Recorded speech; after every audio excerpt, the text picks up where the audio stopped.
Hi there, welcome to our prayer book devotional. Now, as you may remember from the previous session, I'm going to be dipping in and out this week of some things in the prayer book that are themed around the Trinity. Not every day, but there are some gems that I want to attest to. And of course, yesterday, Sunday, I celebrated with the other clergy of the Lamp team Trinity Sunday in Down Cathedral, which in fact is dedicated to the Holy Trinity. Although we generally call it Down Cathedral, it's Holy Trinity Cathedral in the Diocese of Down. And the reason it's dedicated to the Trinity is because of its connections, and this area's connections with St. Patrick. Just a few miles from where I sit, Patrick founded the first church, and just a few yards from where I sit, up the hill at Down Cathedral, Patrick is buried. Now, we don't know an awful lot about Patrick, but what we do know comes from a combination of his writings and later attestations to his witness in Ireland. And of course, chief among his writings is his breastplate. Now, what is a breastplate when we talk about it as a piece of writing? It's a song of praise, but a song of protection.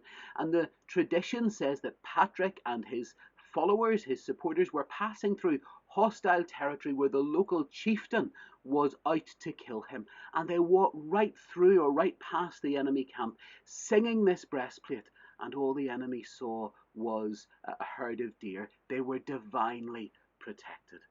And the words of the breastplate begin, I arise and bind to myself today the strong virtue of the invocation of the Trinity. Patrick knew God was one in three and three in one. And a little bit of the breastplate appears in the prayers for the sick in our Book of Common Prayer. It's very famous verses, and these have been turned into hymns more than once, but I want to read them for you now. And they're those words that begin, Christ be with me. And that's really a wonderful thing for us to pray every day. Lord, be with me. Be present, be around me, be in all that I do and all that I am. Let's follow the example of Patrick and make that our prayer. Because if we do make that our prayer, he will hear, he will answer. The Bible promises us, come near to God and he will come near to you. So let us pray now. Christ be with me. Christ within me. Christ behind me.